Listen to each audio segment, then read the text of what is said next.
Bonjour et bienvenue sur le Journal du Geek, c'est Anne et aujourd'hui en partenariat avec Rogue, on va accueillir la team Rogue Esports et on va parler de LoL, donc League of Legends pour ceux qui ne connaissent pas.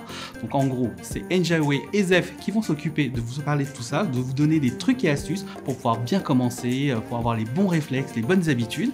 Et sans plus tarder, on va les accueillir parce qu'en fait, moi je vais pas servir à grand chose. On y va.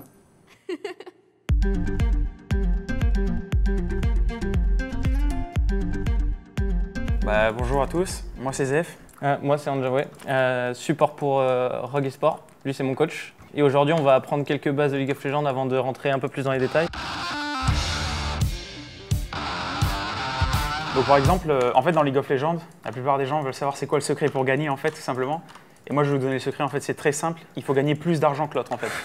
Si vous avez plus d'argent que les autres, vous avez plus d'items, vous êtes plus fort. Et quand vous êtes plus fort, vous êtes meilleur et vous gagnez les parties. Item, objet. Voilà, c'est ça.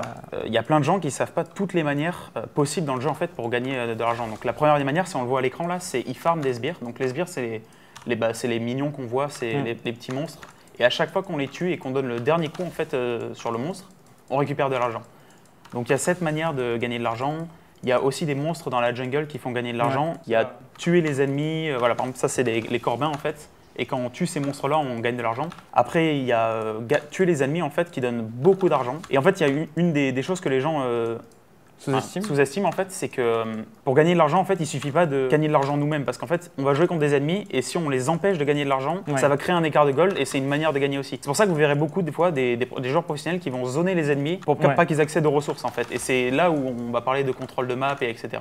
Du coup, moi je vais vous parler d'un autre concept en fait, un concept connu de tous les joueurs professionnels. Comment manager sa wave, manager ses ressources, créer des slow push, gérer un peu la pression qu'on a sur la carte grâce aux waves. Wave, c'est les vagues de minions que j'ai juste devant moi là. Il y a plusieurs façons. En fait, les joueurs qui sont moins bons, généralement, ils vont juste taper les creeps en permanence et essayer de récupérer le maximum de gold. Mais en réalité, la plupart du temps, il faut se retrouver dans des situations où on peut contrôler sa wave, c'est-à-dire juste last hit, faire des slow push et des hard push, etc. Du coup, là, on a une wave complètement even. Il y a canon contre canon, qui est une wave sur 3, c'est ça? Exactement. En fait, là, il y a quelque chose à remarquer dans cette wave, c'est qu'il y a plus de sbires du côté bleu que du côté rouge. Ce qui va faire qu'automatiquement, s'il ne se passe rien et qu'il ne touche pas au creep, les creeps vont mourir plus rapidement et ça va créer une énorme vague. Et en fait, une énorme vague, ça va nous permettre d'assiéger les tours ou même genre de mettre de la pression sur les ennemis. C'est-à-dire que là, on est dans une situation où est-ce que, parce qu'il y a plus de creeps d'un côté que de l'autre, la wave va push. Et c'est ce qu'on appelle un slow push parce qu'il prend juste le last hit des CS, c'est-à-dire qu'il finit les CS pour récupérer l'argent en fait. Exactement. J'essaie juste de prendre l'argent et j'essaye pas non plus d'influencer la wave en même temps, en fait, la vague de minions. Pour essayer de créer la plus grosse vague possible que je puisse pour qu'il y ait une énorme différence quand ça arrive enfin sous la tour.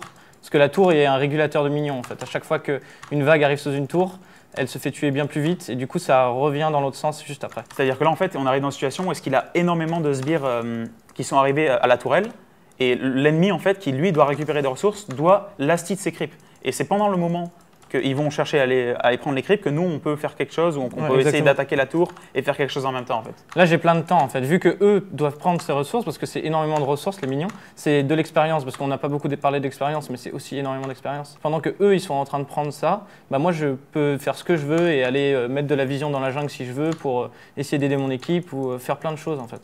Parce que ce qu'il faut savoir c'est que les minions font énormément de dégâts aussi et du coup plus tu fais un gros slow push, plus tu as de minions et plus tu es fort quand tu prends des 1 contre 1 en fait, parce que tu as beaucoup plus de dégâts que l'ennemi.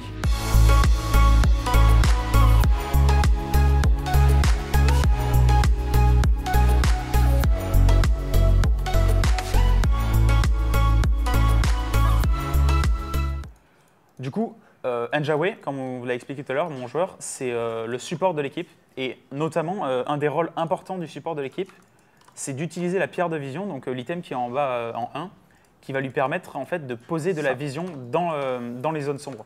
Donc par exemple, là on peut voir si on regarde sur la minimap, qu'il y a plein de zones où Thresh ne voit pas du tout. C'est-à-dire que par exemple là, c'est des zones sombres et s'il pose une ward dans n'importe quelle zone sombre, ça va éclairer la zone et ça va lui permettre de voir les ennemis quand ils se déplacent.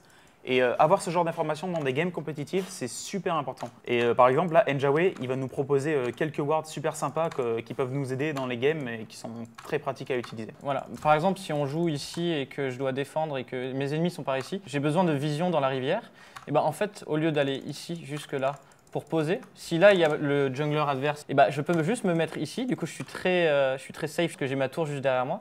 Et je peux juste poser la ward ici, où on clique juste là. C'est très simple. Et elle vient se poser dans la rivière directement. Et ça me permet d'être tout le temps en sécurité quand je pose ma vision. Donc là, en fait, aussi, il faut noter qu'on n'en a pas parlé, mais il a placé la ward dans un buisson. Et un buisson, c'est quelque chose qui va bloquer la vision. C'est-à-dire que par exemple, là, s'il y avait quelque chose dans les hautes herbes, on ne le verrait pas. Et du coup, si je mets une ward qui est ici, je vois ici, ici, là, je vois partout en fait. Du coup, c'est très important. Du coup, là, Njaway va nous montrer une ward super importante dans League of Legends qui va nous permettre de révéler la vision dans la rivière en fait. Et la rivière, c'est un endroit qu'on a envie de contrôler, notamment parce qu'il y a ce petit monstre qui se balade, mais aussi parce que si on contrôle la vision dans la rivière, en fait, on contrôle les déplacements entre les lignes en fait. Du coup, là, j'aimerais bien que tu nous montres, toi, vu que tu es quand même le support, c'est un peu ton job dans l'équipe de mettre des bonnes wards. J'aimerais que tu nous montres quelques pink wards que tu mettrais en compétition et qui, tout simplement, genre, que toi tu mettrais, qui tu penses sont les plus valuables, en fait, qui sont les meilleurs. Moi, c'est celle-là que j'aime beaucoup. C'est quand tu la mets vraiment tout le plus loin possible ici, pour que si il ward là, c'est quand tu ward juste ici, ben en fait, celle-là, elle prendra cette ward-là. Et du coup, ils sont obligés de ward ici, mais le jungler peut quand même faire ce passage ici sans qu'il le voit, en fait. Et du coup, c'est vachement intelligent parce qu'ils vont penser avoir la vision de là à là, alors que là, ça créera une petite zone d'ombre qui permettra au jungle de passer. Donc en gros, tu es en train de dire que c'est très important de ne pas la mettre au milieu ou n'importe où dans le buisson. En fait, voilà, c'est vraiment le positionnement exact ici qui fait que… Il y a vraiment une zone autour de la pink ward et il faut vraiment comprendre quelle partie aussi du bush tu veux contrôler. Ah oui, cette autre pink ward que j'aime beaucoup, c'est une autre pink ward en compétitif et en solo queue que je fais énormément. Quand tu es de ce côté de la carte et que tu wards pour voir justement les mouvements de cette partie de la bot lane, tu wards ici. Et si tu pink juste là, bah tu enlèveras justement la vision de cette ward et tu pourras te balader dans la rivière tranquillement en fait. Bon, du coup, Ninja, on en a déjà parlé, ton rôle c'est de mettre de la vision sur la carte, mais aussi un des rôles primordiaux de support, c'est de créer de l'engage pour son équipe. Exact. Du coup, vu que là tu es sur un de tes main champion Thresh, j'aimerais que tu montres comment tu engages les joueurs ennemis qui sont des mannequins. Ouais, justement. Alors là, normalement, il devrait y avoir des minions, et du coup, ça serait très compliqué pour moi de toucher mon hook. Du coup, ce que je vais faire, je vais juste faire un engage en fait avec mon flay et je ne vais pas du tout utiliser mon hook. Parce que le hook, ça t'immobilise et ça permet aux adversaires de s'en aller en fait. Du coup, tout ce que je vais faire, c'est que je vais lanterne ici pour mon jungler. Et quand il va prendre la lanterne, je vais flash flay. Et là, le mec sera contrôle et mon jungler sera avec moi. Et du coup, si le mec n'a pas de flash, ou même s'il a un flash, c'est très difficile de sortir de ce genre de gank parce qu'on est déjà sur lui très rapidement. Et surtout que ça vient de, justement, on appelle ça la fog of war, c'est un endroit où tu ne peux pas avoir de vision. Et du coup, c'est très compliqué pour les joueurs en face de survivre à ce genre de gank, on appelle ça. Et pour ceux qui se posent la question, du coup, la raison pour laquelle il fait des meilleures décisions comme ça, c'est qu'il y a un autre joueur de Thresh, par exemple, quand il y aura son jungler qui va arriver sur la botlane pour un gank, il va peut-être tenter de lancer le hook, mais Njaway, la différence, c'est que lui, il s'est dit, mais si je lance le hook et que je le rate, je perds le temps de mon jungler et je perds le gank. Alors que là, il donne une manière sécurisée, en fait, de trouver une engage sur la, en fait. Ouais, une engage et un avantage sur la botlane. La plupart des gens auraient lancé le hook pour essayer de toucher le hook, mais lui, il a trouvé la meilleure engage possible pour pouvoir engage sur les ennemis, quoi. Alors, j'avais aussi envie de vous partager un tip sur Alistar que moi, j'apprécie beaucoup, en tout cas, pour gagner des fights et être très décisif. Parce qu'il faut savoir qu'Alistar, c'est vraiment un personnage d'engage. Du coup, c'est vraiment moi qui va initier tous les combats et vraiment faire une différence en termes de contrôle dans les teamfights, on appelle ça.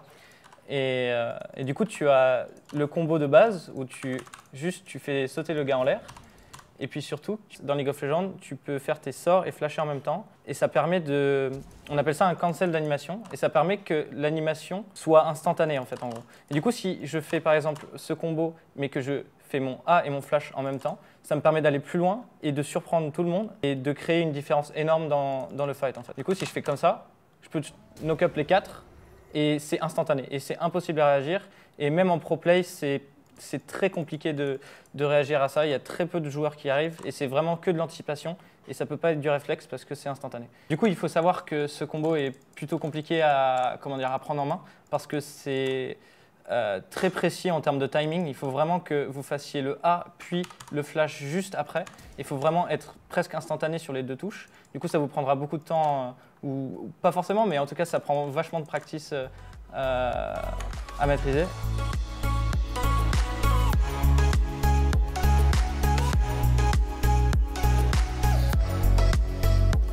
Voilà, donc un grand merci à Zef et Enjawe de la team Rogue Esport pour leur temps. Donc là, ils nous ont montré tout ce qu'ils savaient, entre guillemets, parce que je suis sûr qu'ils ont quand même plein d'autres choses à partager encore. J'espère qu'on va devenir meilleur maintenant à LoL. Et puis moi, je vous dis à très très vite sur une prochaine vidéo. Ciao!